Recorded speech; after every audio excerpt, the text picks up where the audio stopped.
দিকে নজর রাখবো। অপারেশন সিন্দুর নিয়ে পাকিস্তানের মিথ্যাচার প্রকাশ্যে আনলো লস্কর কমান্ডার আব্দুর রৌফ। বিস্ফোরক স্বীকারোক্তি, মুরিদ খেতে যে জঙ্গি মার্কজ ছিল তা 6 থেকে 7 মে ভেঙে দিয়েছিল ভারত। মুরিদকে ঘাঁটিতে হামলা করেছিল ভারত। পাক জঙ্গির বয়ানেই মুখ পুড়ল পাকিস্তানের। লস্কর জঙ্গির বয়ানেই পাক সন্ত্রাস যোগ আরও আরেকবার প্রমাণিত হলো। লস্কর কমান্ডার আব্দুর রৌফের বক্তব্য এসছে আমাদের হাতে। কি বলেছেন আব্দুর রৌফ শোনাবো। इस मुरीद के में 6 और 7 मई को जो हुआ ये मस्जिद आज जहां हम नहीं बैठ सके वो खत्म हो गई, गिर गई। बहुत बड़ा हमला था, अल्लाह ताला ने बचा लिया, हिफाजत की। ये बच्चे यहां नहीं थे, अल्लाह ताला ने ये बच्चे यहां रहना चाहते थे और इनके खैर खा क्या चाहते थे, इनको यहां से ले जाएं। वो हालात से बाखबर थे और फिर जंग मुरीद की थी। मोदी ने कहा हमने तो दहशतगर्दों के ठिकानों पे हमला किया। আমরা দেখতে পাচ্ছি মুরিদকে সেই ছবি, যেটা 7/5/2025 অর্থাৎ মে মাসের 7 তারিখে যখন আক্রমণ চালানো হয় এই মুরিদকেতে, সেই ছবি দেখতে পাচ্ছি। এখানে জৈশ-ই মোহাম্মদের ট্রেনিং সেন্টারে অ্যাটাক করা হয়েছিল ভারতের তরফ থেকে, স্বীকার করে নেওয়া হয়েছিল, ছবি দেখানো হয়েছিল।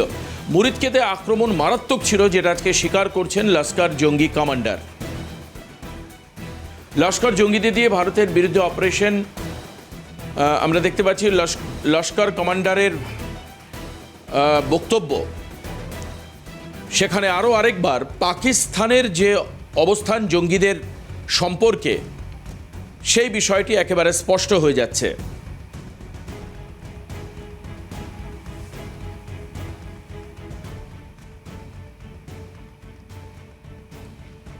আমরা দেখতে পাচ্ছি সেনা পোশাকে জঙ্গিরা রয়েছে। জঙ্গি মুজাম্মিল ইউসুফ, যাকে সেনা পোশাক পরে দেখতে পাওয়া যাচ্ছে। পাকিস্তানের সেনা আর জঙ্গিদের মধ্যে কোনো পার্থক্য নেই। দেখুন, জঙ্গি মুজাম্মিল ইউসুফ, সৈফুল্লাহ কাসুরি লস্কর ডেপুটি চিফ।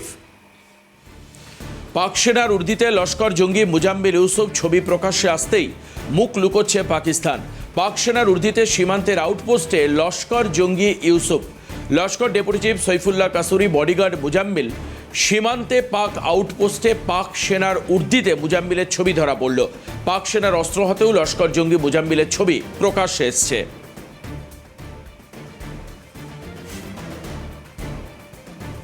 মুজাম্মিল ইউসুফ এবং সাইফুল্লাহ কাসুরি দুজনের ছবি দেখতে পাওয়া যাচ্ছে। সেনা আউটপোস্টে জঙ্গি মুজাম্মিল ইউসুফ এবং সেনার পোশাক পরে রয়েছে আরেক পাক জঙ্গি, তার ছবিও সামনে এসছে।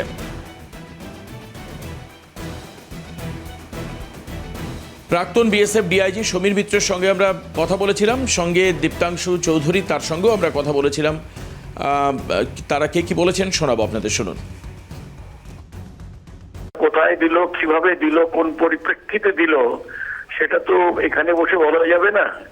আর যেটা যদি বলে থাকে এটা আমাদের মনে রাখতে হবে, যখনই যুদ্ধ, সেটা তো আর খেলা নয়। সুতরাং দুই পক্ষই কিংবা চার পক্ষ যাই যারা যেদিকে থাকুক না কেন, তারা কিন্তু সঙ্গে সঙ্গে রিটালিয়েট করবে। সুতরাং কতগুলো অফশোর কি আমাদের অ্যাসেট হয়ে গেছে, ধ্বংস হয়েছে, সেগুলো ওরা যেটা ক্লেম করছে, পাকিস্তান যে করছে, ক্লেম করছে, সেটা পাকিস্তান চিরকালই সব কিছু ক্লেম করে।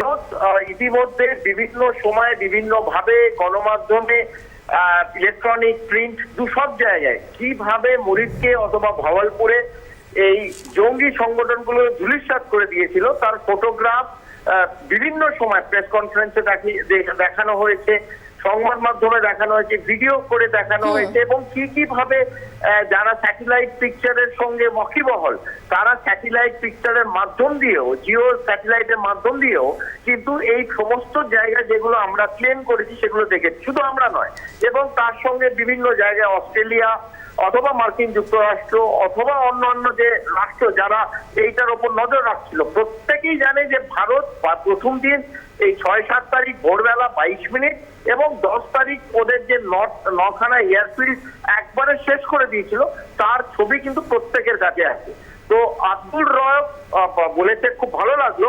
তবে আব্দুল রয়েফের জন্য অথবা পাকিস্তানের টেররিস্তানের কোনো যে মন্ত্রী অথবা তাদের যে আসিম মুনির আছে, তাদের সার্টিফিকেটের জন্য ভারত নিশ্চিতভাবে বসে নেই।